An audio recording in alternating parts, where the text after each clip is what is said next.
우리 먼저 옆 사람 보시면서 이렇게 한번 인사해 보겠습니다. 사랑합니다. 축복합니다. 네, 한 번 더 인사해 보겠습니다. 잘 듣고 잘 전합시다. 여러분도 혹시 고요 속의 외침이라는 게임 아십니까? 네, 예전에 끝난 지 오래됐는데 예전에 가족 오락관이라는 게임이 있었습니다. 그 예능 TV 예능 프로그램이 있었는데 거기서 주로 많이 했던 게임 중에 하나였고요. 요즘에는 런닝맨이나 1박 2일과 같은 예능에서 많이 하고 있는 게임입니다. 이 게임은 먼저 게임에 참석하는 사람들이 일렬로 줄을 섭니다. 그리고 맨 앞에 있는 사람을 제외하고는 모두 다 큰 음악 소리가 나오는 헤드셋을 머리에 귀에 꽂습니다. 그럼 이제 아무런 소리가 들리지 않겠죠? 그래서 이제 제작진이 어떤 단어나 문장이 담겨 있는 스케치북을 맨 앞에 서 있는 사람에게 보여줍니다. 그럼 이제 그 사람이 뒷사람에게 큰 소리로 이야기를 합니다.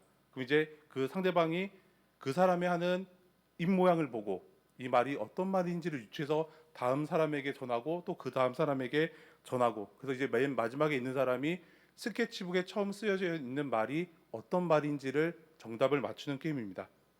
요즘에는 이 게임을 응용해서 그림으로 대신 이것을 설명하는 게임도 나와 있습니다.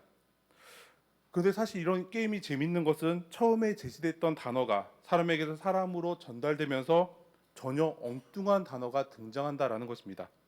그리고 더 재미있는 것은 전혀 엉뚱한 단어가 등장했다가 다시 신기하게도 다시 맨 처음 단어로 돌아가는 것을 볼 수 있습니다. 한번 사진 하나 보여주시겠습니까? 네, 실제로 텔레비전에서 방송에서 나왔던 건데요. 첫 번째 단어 제시어가 군고구마였습니다. 근데 이게 전해지면서 고구미마, 그 고구마, 궁금하고 듣고 말고 국군 방송으로 이렇게 해서 끝나는 것을 보게 되었습니다. 그리고 두 번째 보시면은 첫 번째 제시어가 옹기종기였습니다. 근데 두 번째 사람이 오키토키, 오키토키, 오키동키, 옹기좀비, 마지막에 신기하게도 다시 옹기종기로 돌아간 것을 보게 되었습니다. 이 영상을 한번 찾아보려 했더니 너무 길어가지고 제가 쓰지는 못했었는데요. 이러한 고요 속의 외침이라는 게임을 생각해 볼 때 우리는 말을 잘 듣고 잘 전달하는 것이 얼마나 중요한지를 알 수 있습니다. 그리고 이 고요 속의 외침이라는 게임에 나온 사람들과 이스라엘 역사 가운데 나타났던 이스라엘 백성들의 모습이 어쩌면 닮아 있다라는 것을 생각해 보게 되었습니다.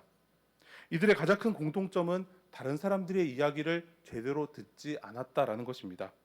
게임을 하는 사람들은 시끄러운 음악 소리 때문에 상대방이 뭐라고 이야기하는지 전혀 듣지 못합니다. 그러므로 그의 입모양을 보고 저 사람이 이런 얘기를 하는구나라고 생각하게 됩니다. 그런데 그것이 틀린 경우가 더욱더 많다라는 것입니다. 그리고 이러한 모습은 이스라엘 백성들의 모습에서도 동일하게 찾아볼 수 있습니다. 하나님 이스라엘 백성들과 언약을 맺으시고 그들을 하나님 나라의 거룩한 백성으로 삼아주시고 그들을 인도해 주셨습니다. 그리고 백성들이 하나님을 떠나서 잘못된 길로 갈 때마다 하나님은 당신의 종인 선지자들을 보내셔서 백성들에게 나에게로 돌아오라라고 말씀하시면서 그들이 잘못된 길로 가지 않고 하나님의 길을 갈 수 있도록, 생명의 길을 갈 수 있도록 계속해서 말씀해 주셨던 것을 보게 됩니다. 그러나 백성들은 끝내 하나님의 말씀을 듣지 않았습니다. 그들은 선지자들을 통해서 주시는 하나님의 말씀, 그 생명의 말씀, 구원의 말씀을 듣지 않습니다. 자신의 기준대로 판단하고 자신이 듣고 싶은 대로, 자신의 귀에 좋은 대로만 들었던 모습들을 볼 수 있습니다. 그 결과가 어떻습니까? 이스라엘이란 나라가 두 나라로 갈라지게 됩니다.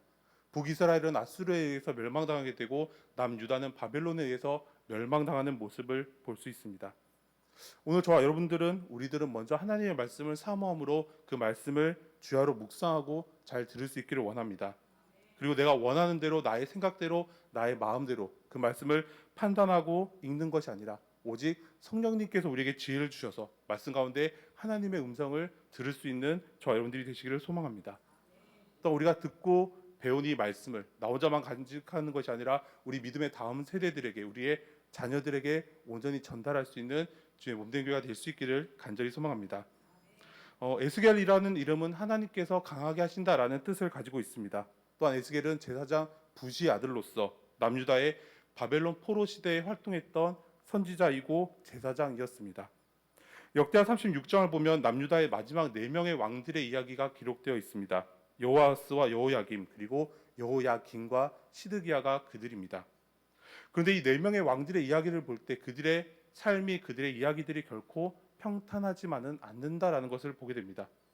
여호와스는 애굽의 느고 왕에 의해서 포로로 끌려가게 됩니다. 그리고 나머지 3명의 왕들은 바벨론의 느부갓네살에 의해서 포로로 잡혀가게 됩니다. 그리고 시드기야는 특별히 그의 2눈이 뽑히고 예루살렘 성전이 무너지고 성벽이 온전히 파괴됨으로 나라가 멸망당하는 모습들을 볼 수 있습니다. 느부갓네살의 1차 바벨론 포로에는 우리가 잘 알고 있는 다니엘과 그의 3 친구가 있었습니다. 그리고 주전 597년 바벨론의 2차 포로에는 오늘 본문을 기록한 에스겔과 많은 유대인들이 포함되어 있었습니다. 이처럼 바벨론의 포로로 끌려간 이 유대인들은 그발 강가에 거주하면서 70년 동안 포로의 세월을 보내게 되었습니다. 그리고 그 가운데 있었던 에스겔은 백성들에게 그들이 하나님의 심판을 받을 수밖에 없었던 이유가 무엇인지에 대해서 설명합니다. 그리고 그러나 그럼에도 불구하고 하나님이 그들을 향한 사랑을 저버리지 않으시고 그들을 끝까지 기억하시고 긍휼하심으로 다시 그들을 회복시켜 주시고 그들을 약속의 땅 가나안으로 예루살렘으로 다시 인도해 주실 것이라는 그러한 회복의 약속을 전하는 모습을 보게 됩니다. 그렇다면 에스겔이 선포한 이스라엘 백성들이 하나님의 심판을 받을 수밖에 없었던 이유가 무엇이겠습니까? 에스겔 당시에 북이스라엘은 이미 아수르에게 멸망을 당한 지 오래였습니다. 그리고 남유다도 주의 강대국이었던 애국과 바벨론에 의해서 계속해서 침략당하고 계속해서 많은 고통과 고난을 겪게 되었습니다.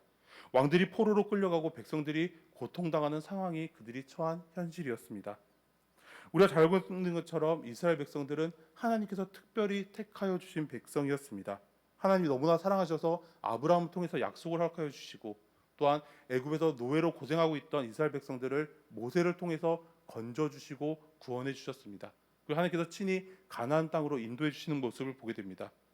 그리고 다윗과 솔로몬의 시대에는 그 나라를 강하고 번성하게 해 주셔서 주위의 또 어떠한 나라들도 감히 이스라엘을 넘보지 못하고 오히려 그들에게 조공을 바쳤던 모습들을 보게 됩니다. 그러나 이처럼 하나님의 택하심과 사랑을 받았던 이스라엘이 하나님을 알지 못하는 이방 나라들에 의해서 멸망을 당하게 되었습니다. 그 이유가 무엇이겠습니까? 성경은 그 이유에 대해서 그들의 힘이 약해서거나 아니면 주변 나라들이 너무나 강해서가 아니었다라고 말씀합니다. 성경은 그 이유에 대해서 이스라엘의 죄악 때문이었다라고 말씀합니다. 죄라는 것은 목사님께서도 여러 번 말씀하셨던 것처럼 히브리어로 하마르티아라고 이야기합니다. 이 하마르티아라는 것은 관역에서 벗어나다, 관역을 맞추지 못하다라는 의미를 가지고 있습니다. 다시 말해서 성경이 말씀하고 있는 죄는 하나님의 말씀을 듣지 않은 것입니다. 그리고 하나님의 말씀에 순종하지 않은 것입니다. 하나님은 이것을 가리켜서 하나님 보시기에 악을 행하였다라고 말씀합니다. 또한 왕과 백성들이 여로보암의 길로 갔다라고 이야기합니다. 이것은 백성들이 하나님을 떠나서 헛된 우상에게 나아가고 그것을 섬기고 그것들에게 마음을 빼앗겼기 때문입니다. 너무나 안타깝게도 이스라엘 백성들의 우상 숭배는 매우 뿌리가 깊었습니다.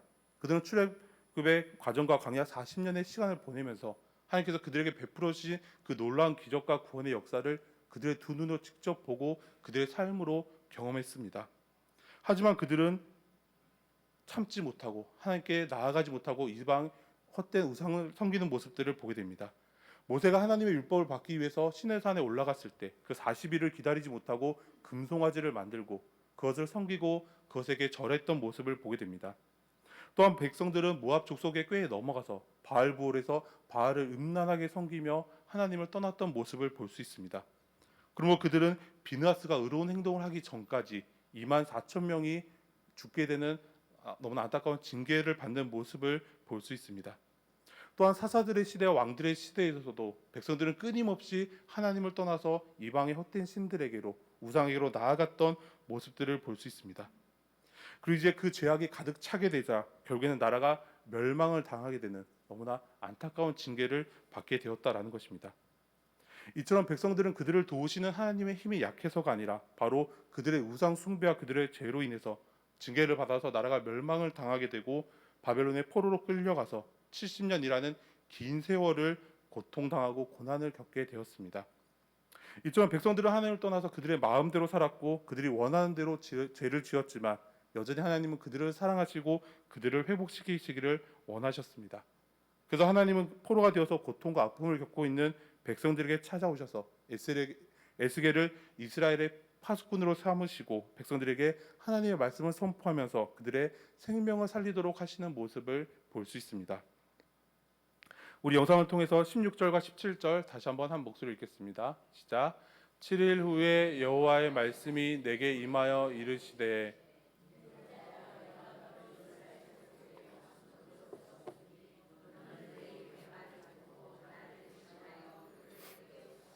아멘. 16절에 보면 7일 후에라고 이야기합니다. 이것은 15절에 이에 내가 데라빕에 이르러 그 사로잡힌 백성 곧 그발 강가에 거주하는 자에게 나아가 그 중에서 두려워 떨며 7일을 지내니라라는 말씀처럼 하나님의 영광과 권능에 사로잡힌 감동된 이 에스겔이 두려워하며 백성들과 함께 거주했던 7일이 지난 후를 이야기합니다.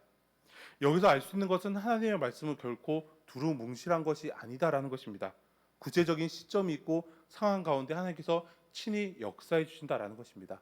다시 말해서 하나님께서 정하신 때가 될 때 하나님은 지체 없이 우리 가운데 역사해 주신다라는 것을 알 수 있습니다. 하나님은 에스겔을 이스라엘 족속의 파수꾼으로 삼아 주셨습니다. 파수꾼이라는 말은 먼 곳을 응시하는 사람, 망을 보는 사람이라는 뜻을 가지고 있습니다. 성벽의 망대나 높은 탑에 올라가서 적들이 오는지 오지 않는지를 살피는 사람이 바로 파수꾼입니다. 성경에 기록되어 있는 이스라엘 역사를 보면 전쟁에 대한 기록들이 많이 나와 있습니다. 그래서 어떤 주석가들은 이스라엘 역사가 바로 전쟁의 역사다라고 이야기합니다. 그 정도로 이스라엘 백성들은 하나님을 알지 못하는 이방 나라들과 계속해서 끊임없이 전쟁했던 모습들을 볼 수 있습니다. 그런데 하나님은 에스겔을 향해서 이스라엘 족속의 파수꾼으로 너를 세웠다라고 말씀하십니다. 이것은 에스겔이 이스라엘 백성들의 죄를 깨닫게 함으로 그들로 하여금 회개하게 하고 하나님께서 주시는 영원한 생명과 구원을 얻게 하려 하신다라는 것입니다. 이스라엘의 위대한 선지자 가운데 우리가 잘 알고 있는 엘리사가 있습니다. 열왕기하 13장을 보면 이제 엘리사가 나이가 많아서 병들어 죽게 됩니다. 그러자 이스라엘 왕인 요아스가 엘리사에게 와서 이렇게 이야기합니다. 우리 영상을 통해서 열왕기하 13장 14절 한 목소리 읽겠습니다. 시작. 엘리사가 죽을 병이 들매 이스라엘의 왕 요아스가 그에게로 내려와 자기 얼굴에 눈물을 흘리며 이르되 내 아버지여 내 아버지여 이스라엘의 병과 마병이여 하매. 아멘. 이 말씀은 엘리사가 이스라엘 백성들의 정신적인 아버지였다라는 것입니다. 그들의 영과 육을 지키는 병과 마병이었다라는 의미입니다. 그리고 이 말씀은 하나님의 사람이 가지고 있는 사명과 책임이 얼마나 중요한지에 대해서 말씀해 주고 있습니다. 하나님은 에스겔에게 하나님의 말씀을 주시고 하나님을 대신해서 백성들을 가르치고 일깨워 줄 책임을 그에게 허락해 주셨습니다. 또한 하나님은 마찬가지 오늘 저와 여러분들을 이 나라 민족을 향한 파수꾼으로 세워 주셨습니다. 이 나라 민족을 향한 하나님의 뜻이 무엇인지 알려주고 또한 이 백성들이 잘못된 길에서 다시 돌아올 수 있도록 우리를 하나님의 파수꾼으로 삼아 주셨다라는 것입니다. 그러면 오늘 우리는 하나님께서 우리에게 주신 이 파수꾼의 역할을 잘 감당해야 한다라는 것입니다. 그렇다면 우리가 파수꾼의 역할을 감당하기 위해서 먼저 해야 될 것이 있습니다. 그것은 파수꾼의 사명이 무엇인지를 정확하게 아는 것입니다. 먼저 파수꾼은 하나님의 말씀을 바로 들어야 합니다. 우리 영상을 통해서 17절 다시 한번 한 목소리 읽겠습니다. 17절입니다. 시작. 인자야 내가 너를 이스라엘 족속의 파수꾼으로 세웠으니 너는 내 입의 말을 듣고 나를 대신하여 그들을 깨우치라. 아멘. 세상의 말은 사람들에게 많은 지식을 줄 수 있습니다. 또한 지금보다 더 나은 생활을 가능하게 할 수도 있습니다. 그러나 세상의 말은 사람을 구원할 수는 없습니다. 오직 하나님의 말씀만이 사람의 영혼을 구원할 수 있습니다. 그렇다면 어떤 사람이 하나님의 말씀을 들을 수 있겠습니까? 오직 마음이 깨끗하며 회개한 사람만이 하나님의 말씀을 들을 수 있습니다. 그리고 마음의 문을 열고 겸손하게 예수님을 나의 삶의 구주로 영접한 사람만이 하나님의 말씀을 들을 수 있습니다. 예수님 당시에도 예수님은 모든 사람들에게 하나님의 나라를 가르치시고 하나님의 말씀을 전하셨습니다. 그러나 바리새인들과 서기관들처럼 내가 의롭다라고 이야기하고 다른 사람들을 정죄하고 판단했던 사람들은 결코 예수님을 영접하지 않았습니다. 그리고 그들이 구원이 아니라 멸망의 길로 가게 되었던 모습을 볼 수 있습니다. 오늘 저와 여러분들은 겸손하게 하나님의 말씀을 들어야 합니다. 하나님의 말씀에 능력이 있고 하나님의 말씀에 힘이 있기 때문입니다. 우리 영상을 통해서 디모데후서 3장 15절 16절 한 목소리 읽겠습니다. 시작. 또 어려서부터 성경을 알았나니 성경은 능히 너로 하여금 예수 그리스도 안에 있는 믿음으로 말미암아 구원에 이르는 지혜가 있게 하느니라. 모든 성경은 하나님의 감동으로 된 것으로 교훈과 책망과 바르게 함과 의로 교육하기에 유익하니. 아멘. 또한 에베소서 6장 17절을 보면 구원의 투구와 성령의 검 곧 하나님의 말씀을 가지라라고 말씀합니다. 우리 영상을 통해서 시편 119편 9절에서 11절도 한 목소리 읽어보겠습니다. 시작. 청년이 무엇으로 그의 행실을 깨끗하게 하리이까.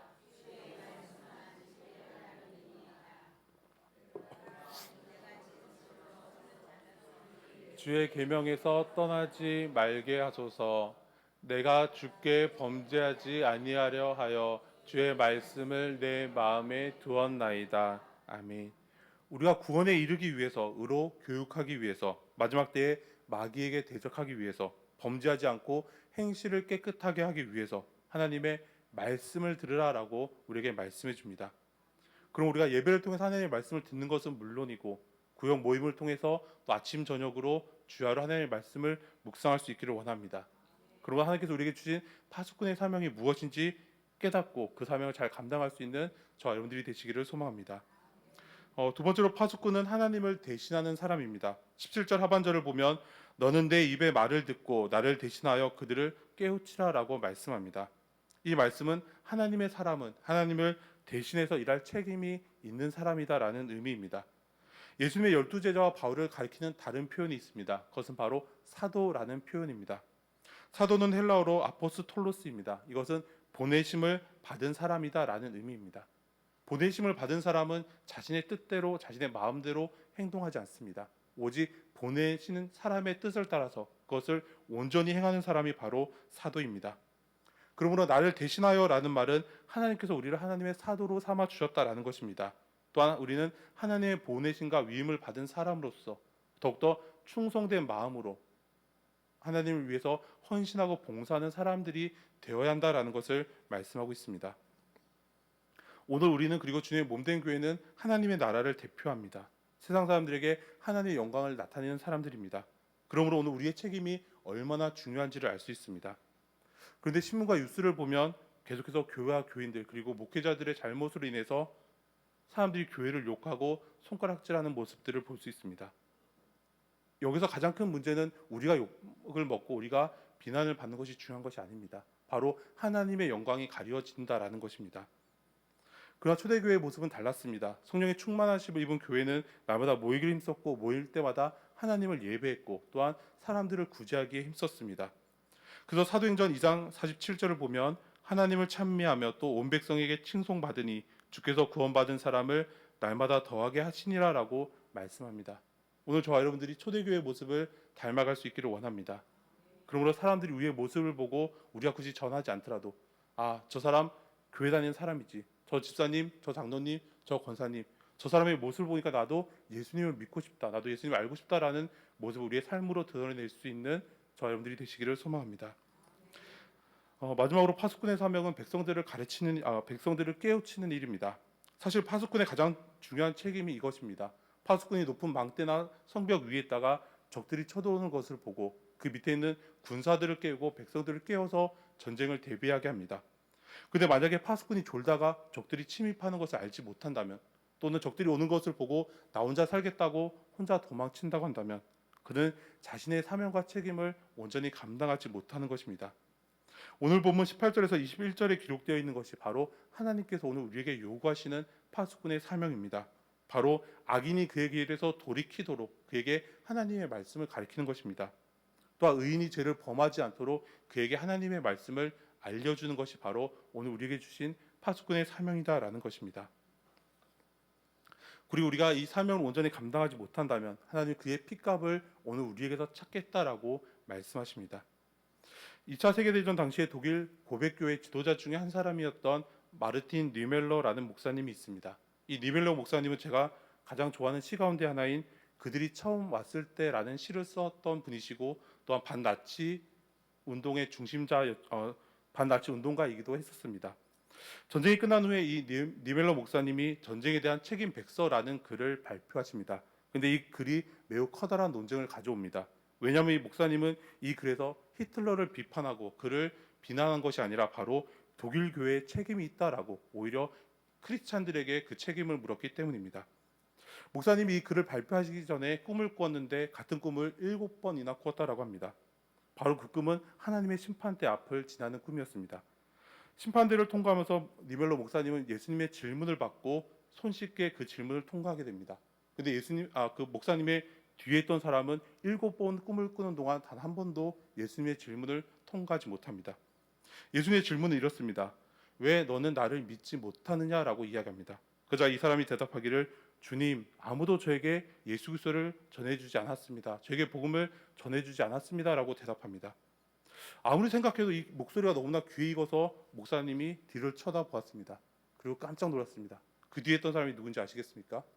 바로 아돌프 히틀러였습니다. 보네퍼 목사님이나 이 니벨로 목사님처럼 독일 고백교회 지도자 목사님들이 히틀러를 대항해서 심지어 그를 죽이려고 암살 계획까지 세웠었지만 그를 위해서 기도한 사람이 한 명도 없었고 그에게 예수 그리스도의 복음을 증거한 사람이 한 명도 없었다라는 것입니다. 그래서 니벨로 목사님은 히틀러를 위해서 기도하지 않았고 나치가 그들의 죄를 회개하기를 그들이 다시 하나님께로 돌아오기를 기도하지 않은 죄가 바로 나에게 있었고 독일 교회에게 있었다라고 고백하시는 모습을 볼 수 있습니다. 그렇다면 오늘 저와 여러분들은 이 문제에 대해서 자유로울 수 있겠습니까? 하나님은 이 나라 민족을 위한 파수꾼으로 오늘 저와 여러분들을 그리고 이 땅의 교회들을 세워주셨습니다. 그리고 오늘 우리는 이 땅에 잃어버린 영혼들을 위해서 죽어가는 영혼들을 위해서 특별히 대통령과 위정자들을 위해서 그리고 죽어가는 북한의 동포들을 위해서 또 김정은을 위해서 우리가 기도해야 될 책임과 의무가 있다라는 말씀입니다. 사랑하는 성도 여러분, 하나님 오늘 우리에게 주신 파수꾼의 사명을 잘 감당하기 위해서 먼저 하나님의 말씀을 들으라라고 말씀하십니다. 또한 우리에게 이 사명을 주신 분이 오직 하나님이시다라는 것을 기억하라고 말씀하십니다. 그리고 우리가 때를 얻지 못하든지 그리고 그 사람이 내가 좋아하는 사람인지 내가 싫어하는 사람인지 상관없이 예수 그리스도의 복음을 전하고 예수 그리스도의 사랑을 전하라라고 말씀합니다. 그러므로 그들을 영원한 생명과 구원으로 인도하라고 말씀하십니다. 오늘 저와 여러분들의 기도와 헌신을 통해서 이 땅에 잃어버린 영혼들과 죽어가는 영혼들이 다시 살아나는 놀라운 구원의 역사가 오늘 우리 교회에서 시작되기를 소망합니다. 그 구원이 우리를 통해서 이곳 장수 지역을 뒤엎고 전북 지역을 뒤엎고 이 나라 민족 온전히 하나님의 나라로 바꾸고 또 전 세계 열방을 향해서 예수 그리스도의 복음을 증거하는 것이 바로 오늘 저와 여러분들로부터 시작될 수 있기를 간절히 소망합니다. 함께 기도드리겠습니다.